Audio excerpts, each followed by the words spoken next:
Welcome to the Ask Fellow Skinny podcast with a guest. I'm proud to present Dave Rossi. Dave, welcome to the show. Please tell us more about yourself. Peter, thank you so much. And you just asked me to do something that I do very well, which is talk about myself.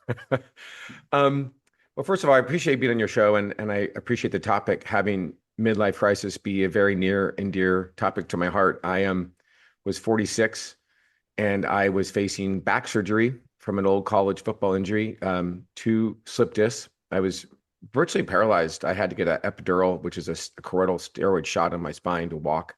I was basically crawling around the house because I couldn't even stand. And I began to reflect on my life, and I began to reflect on how hard I'd worked and how much education I had and how many talents I had and how many gifts I had. And I realized, how did I try so hard and fail so miserably? I was 50 pounds overweight. I had a pending back surgery.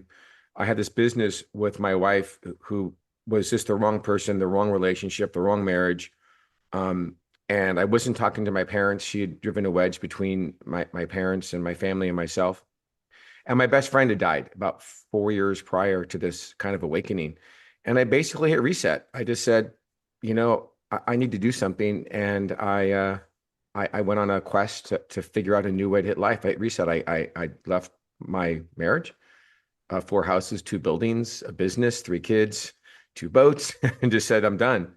And just completely started from scratch. And it was quite a process. And here I am now, trying to teach and help people gather the information that I gathered and give it out. Amazing journey. And you didn't talk about your books, and I would like to get into that as well because I'm a huge book lover, or I like to learn from books because it's so much easier to learn from other people's mistake. Not that I didn't do many or Yeah. still doing, but I would like to talk about your first book about happiness, and I would like to dive deeper into your Alphas Die Early, the book that you wrote. I would like us to talk about midlife crisis and how men are experiencing midlife crisis and how is this different from women. So that should be the angle of our conversation. Well, there's a lot there, and I think a lot of stuff that I really appreciate. My first book I wrote because I had no idea what happiness was. I was in this life with this big house, this business, 130 employees, and I just was so unhappy. I was so hollow, and I really didn't even know it, to be honest with you. In fact, I realized that when I wrote this first book called The Imperative Habit, it's seven non-spiritual practices towards spiritual behavior. And I can go into what I mean by that. But really, I didn't think there were any problems to my life because I didn't think any answers existed. At the time, it was, oh, I need another project to make work easier. Oh, maybe, my wife at the time and I need to converse better, learn better skills to talk to each other. Maybe, oh, it's just the time of life. Three kids are rough and it's just what it is. But, it really wasn't those things. And I thought because I had all those things in my life, all these dynamics and all these moving parts, that's the reason why my life was so unhappy. So I didn't really think about how unhappy I was. And when I hit reset and when I legitimately lost everything because I left the marriage and she wouldn't sell her half of the business, she wouldn't buy my half. So I shut it down. I lost our primary residence. Other three houses went into a trust for the children. And basically I had no money. I had to get a job. Um, and I wrote this book. It was funny. I had to live with my separated wife at the time because we just couldn't afford a place to live. It was a big house we could separate, but I wanted some privacy. So I'd take my laptop and I'd drive down the street and sit in a cul-de-sac and type my book in the car, The Imperative Habit. And it was really all these books that I researched, and I was mesmerized by all of these lessons and all these ways the brain worked from a antiquity perspective, an ancient philosopher perspective. And then I began to gather, newer books with modern psychology. And I was stunned that I didn't have this information when I was younger. And I would have made so many different choices had I known these things. And so I wrote Alpha's Die Early to help young men to stop the train from going off the tracks when you're older, to kind of head off these midlife crises. And then I went through the crisis myself. And the first book was kind of how I got through it. And the second book was kind of how to prevent it. Mhm. So I think that's kind of the beginning answer to your question. Um, Happiness is a very elusive thing. And I think the first thing I think people need to realize in any crisis is the difference between happiness as an emotion and happiness as a state of being. And Mhm. most people search happiness as an emotion and they look for, external things like a sporting event or exercise or a friend or lunch or, playing golf or, going out with shopping. These are external events that release chemicals in our brain. They release serotonin or oxytocin, dopamine even, and they make us feel happy. And then when that event ends, we're back into our place. And so happiness as a state of being is being happy without anything external. So when you remove the external events, you're just sitting there in the state of happiness. And that's a feeling or a state of being that takes time to create. And the way to create that, and I wrote a lot about this in my first book, is we have to remove the things that make us unhappy. And so most people think, oh, I'll just, rearrange my life. Well, it's an inside job. There really isn't a lot to rearrange besides the thoughts and the beliefs and your programming in your brain. And it starts by removing everything that would make you unhappy. Self-esteem, worry, doubt, fear, stress, adequacy, all of these things. We have to systematically rearrange our belief system to remove these emotions. And as you continue to remove them slowly over time, by rearranging a belief structure and introducing new ideas and new concepts, um, you legitimately just feel very happily and life becomes very easy. Okay, I have one comment. What I address as societal induced expectations uh, is so what you were talking about, what you had it all, a family business, property, children, everything what society expected of you, but you felt empty.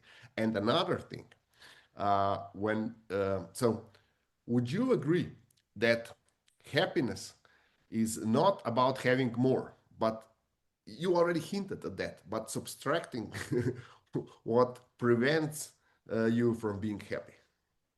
Yeah, and I think there's lots of science now catching up with some of these ancient texts. I read a lot of books a lot of times, and I remember reading, and I was so low, and I wrote about this in my first book. I was so low. If somebody said wash your hair with tomato juice and you'd be happy, I would have done it. Like I was just, miserable and possibly depressed. I would go behind my house in the mountains and I'd go for a walk and I'd literally just cry, like you know. And then one of the things that I read was acceptance. So then I would cry and I'd say, I have to accept this. I got myself here. I have to accept that I'm here. And acceptance was a really big part of belief modifications.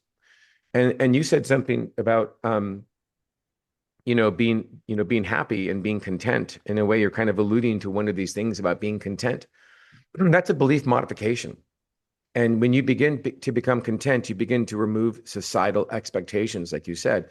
And that's just one belief modification that we can implement that takes time. And there's a scientific term called the illusory effect, which means if you tell yourself something enough times, eventually you will believe it. Your brain will believe it. And so you can tell yourself, yeah, I really have a lot of great things. I mean, I have my health and I have my family, and I want more, but more is not necessary. I'm alive, I'm healthy, I'm happy. And there's a great book called Man's Search for Meaning by Viktor Frankl, who was an Auschwitz survivor. And, I took some of what he said, which is the meaning of life is that life has meaning. And what that means is we should find enough happiness in just being alive. The opportunity to change our lives and to put our lives in a different place is enough to be happy about. And so I always say life is enough. If you're alive, that's enough. And prisoners of war, people with cancer, people who've lost loved ones will all say, and we've all learned this at a funeral. We've all gone to a funeral of a close loved one and said, "Oh, life is too short. I'm not going to sweat the big stuff or the small stuff. Like, I'm just so happy to be here. My friend has passed, and this is so sad. I'm going to live life to its fullest." And then a day later, we've completely reverted back to our old life. That's a lesson that you need to put into your life, and it takes practice. Practice, practice, practice, practice, practice. When I say my practice is you have to tell yourself life is enough. If you get in a car accident, hey, life is enough. I'm still alive. Let's work through this. It's going to hurt and I got to pay some money or do whatever. Life is enough. Life is enough. Life is enough. And that's just one of maybe a dozen belief modifications that we can change over time to make ourselves feel happiness is a state of being. I would like to have your because you're writing about alphas and also omega man. I would like to have your explanation how you explain omega man because Okay. the concept is quite new. Because we just talk all the time in media and everywhere alphas and betas and that's it. Can we Yeah. talk about omega man and would you touch the topic of how midlife crisis or how men go through midlife crisis with a bit different mindset so that our female listeners could understand what's going on in our head and Yeah. why we do experience so much suffer in this time, even if we are, let's say, extremely successful in the eyes of society. We have our status, we have our let's say property, we have cars, we have, you said you had two boats and stuff like that. So Yeah, definitely. I lived that life. I lived that alpha life. And the alpha is really a play on biology. It's a play on our DNA and our Darwinian studies on survival of the fittest. Every animal wants to be the fittest because that's ingrained in our DNA to be the fittest. It's to propagate the species. That's a very powerful driver for lots of behavior. Now, we all have an ego, and the ego is a false projection of ourselves. It's a projection that we throw out to the world to be accepted and loved and to survive. Okay, but also it's to procreate. And I think the mistake that people make is that the world today, information moves so quickly that the veneer that we create to be an alpha for a man, to be an alpha, that veneer gets posted up. And I equate it to like a peacock, peacock's feathers. And the peacock with the brightest feathers gets the girl and gets to, mate. And so what's happening in society nowadays is a man looks at a Donald Trump and goes, "Oh wait, my feathers aren't like his, and he's really successful. So let me color it these feathers. Let me buy some feathers and put some feathers in here." And then oh no, it's not him. Oh, it's Keanu Reeves, who's more emotional and more brooding and mysterious. Okay, let me get rid of some feathers. Let me get these other feathers. And we're constantly recreating this image driven by biology. And then we present these feathers. And then what happens is, and I think in midlife crisis, you're old enough where the responsibility and the patterns and the scripts are pretty well worn.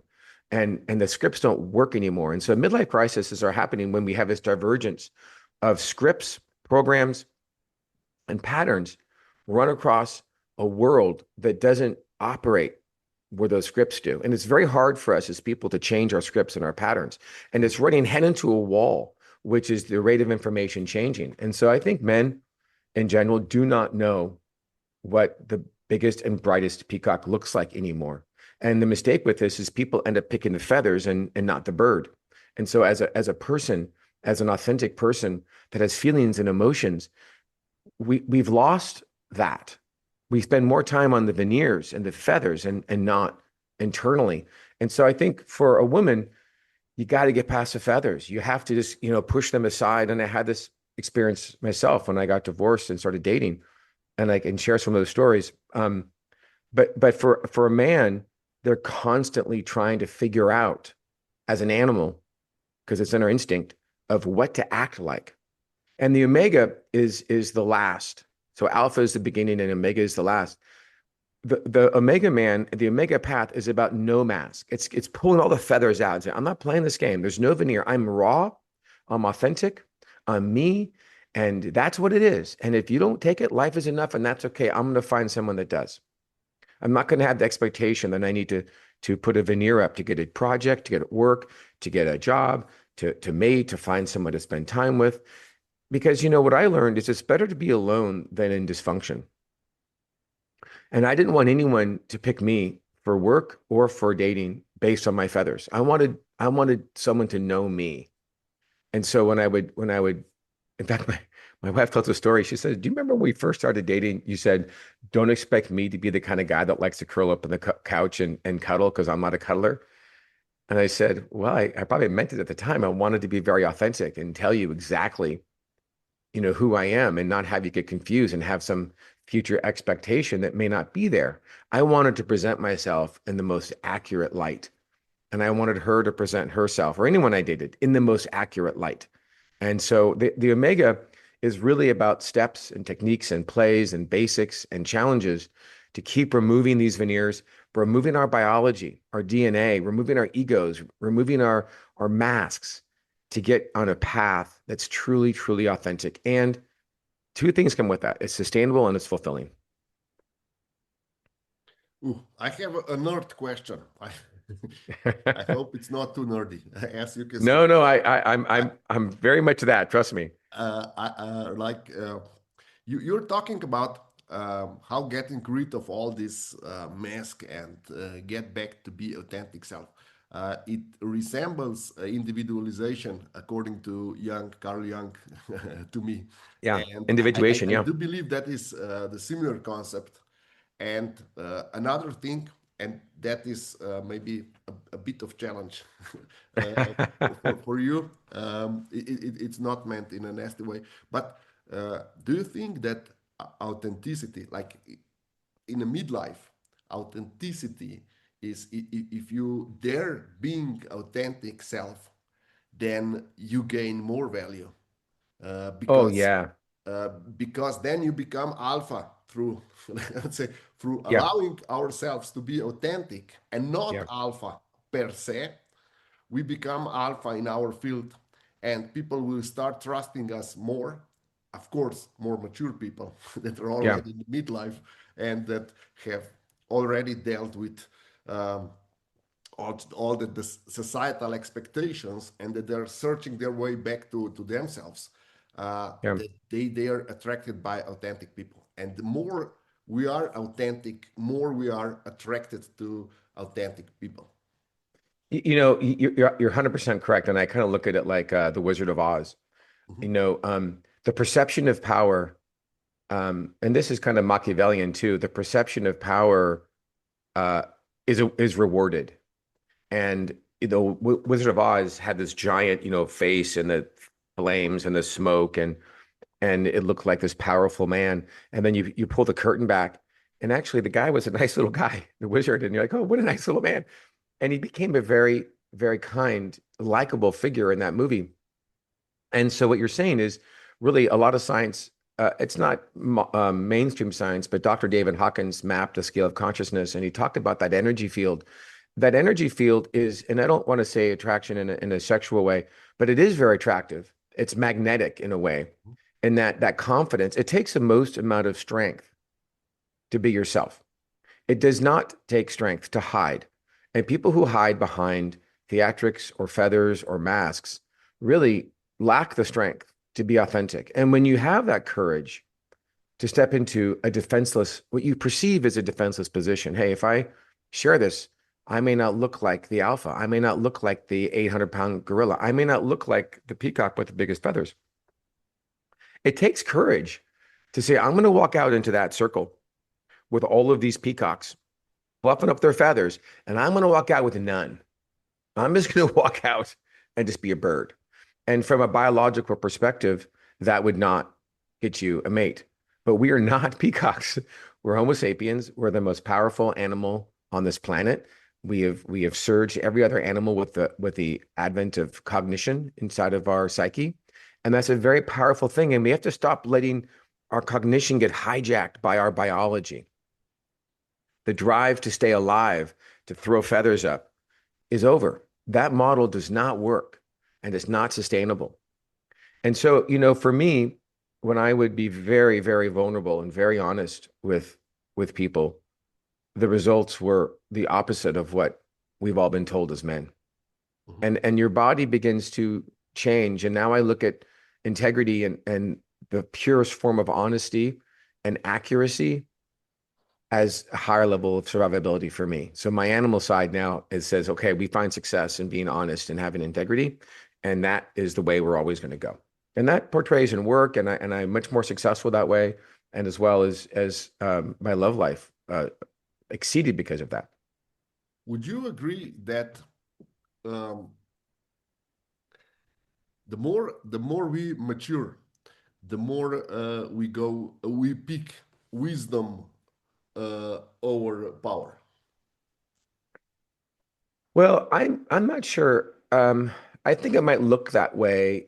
Um, I think we kind of begin to, again, our patterns become more worn, and I think we find that we'll have more power remaining in our lane or remaining in our scripts and our patterns. Because, they always say the devil you know is safer than the devil you don't know. And people would rather believe something wrong and safe than venture out into something uncomfortable. And I call all of this spirituality, by the way, and I think that might freak some people out. And I want to explain why it shouldn't. Spirituality to me is a response over feedback or body. So when I'm running or exercising and my legs are tired and my body's producing lactic acid and it sends signals to my brain, or my heart is beating hard and my body says you should stop. You're tired. Stop running. That's a biological thing. My biology is saying save your life. Stop. This is too hard. And it's been proven that your body does that at about 40% capacity of your limits. So my brain instantly, so we've all had that experience. And then we've all had this experience. No, no, no, keep running. If you stop now, you're really not going to make any improvements. And so imagine if we stopped exercising every time our body told us to stop. Now, what happens is we should be able to transcend that mechanism. And that's a spiritual act to me, acting over the body. Hey, stop. No, I'm not going to stop. You really should stop. I'm not going to stop. You're really tired. I can go farther. But you're really, really tired. I know, but I can go farther. Trust me. That conversation is you think it's you, but it's not. It's your higher self arguing with your body. And the body's responses are automatic. It's not like you consciously say, hey, how much lactic acid do I have? Can we check it out? Let's see what the quantity is to see if it's measurable. It doesn't happen. It's automatic. Your brain is just shooting out ideas to save your life. And this is the same thing with stress, self-esteem, love, doubt, worry, jealousy. All of these things are feedback that our brain is giving us. And it's spiritual to act over it. So to be courageous, to have authenticity, to break scripts and let go of power and focus on wisdom are all spiritual acts. It's acts that go beyond the safety of what our brain is telling us. And it's just everybody should know that a midlife crisis is really about your body telling you something is not right. There's a narrative that is no longer like imagine if you had the words to a play for Shakespeare and you go to a comedy and you said, here, read these lines for this play. Well, I'm wearing a clown hat and a clown nose and I'm going to be Shakespeare. No, the something's not right. And that's the clash between our scripts and our society and our narratives. Amazing. So what should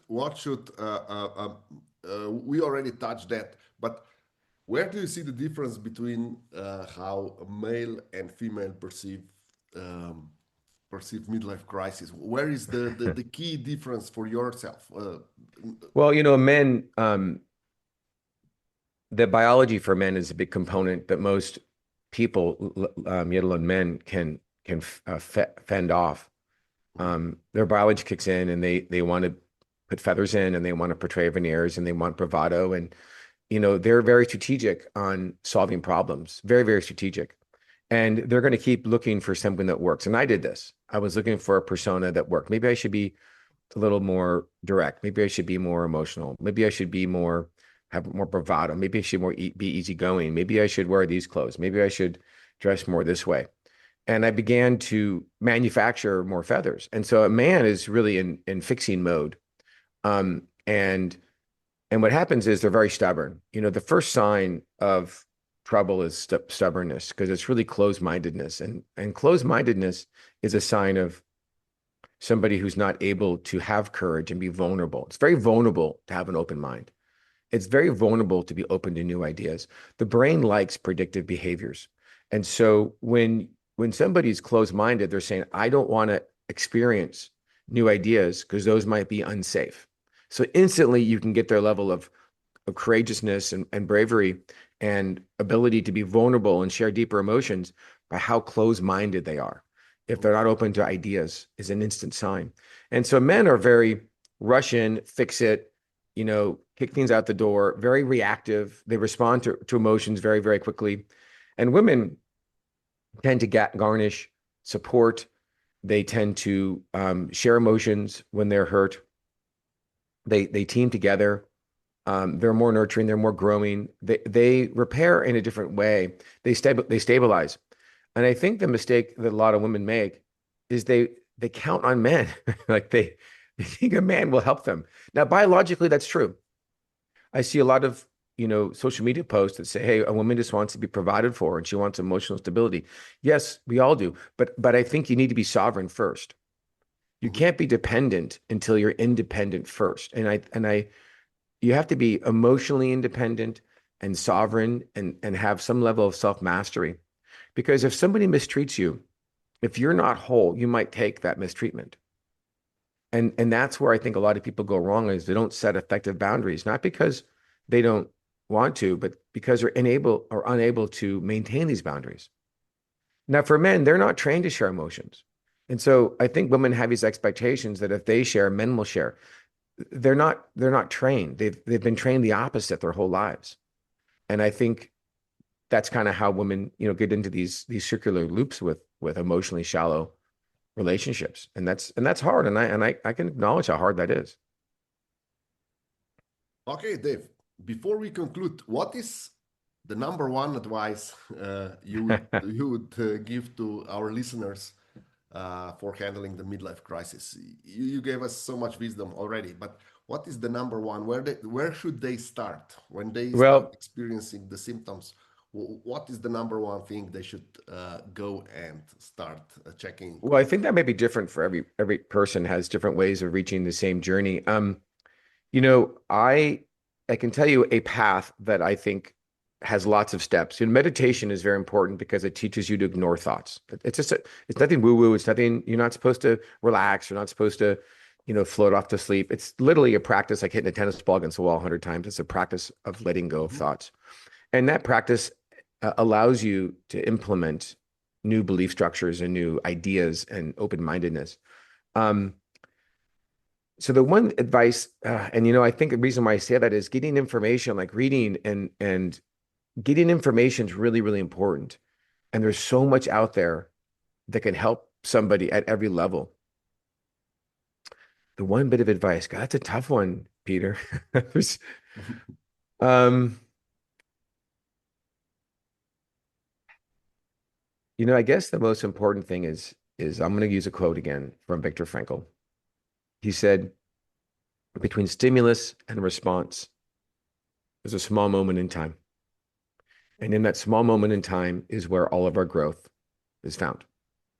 And the one bit of advice I would give to people is to grab that small moment in time before response, not to react, but to grab it and then ask yourself, what do I want to achieve by my next response? And what I'm about to say or do, will it get me to that goal? Amazing.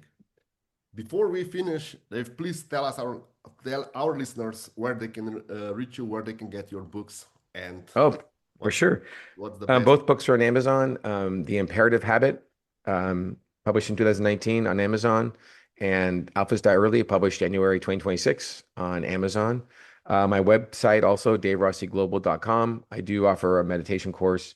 Um, but I do a lot for free. So if anyone has a question, just DM me on TikTok at Dave Rossi Global or Instagram, Dave Rossi Global. I'm really here to help people. I have a very successful construction business, and I do this on the side to help. And I'm really here to help people get resources to make their lives more fulfilling. Thank you, Dave. Thank you for being my guest tonight. Thanks so much, Peter. Have a great day.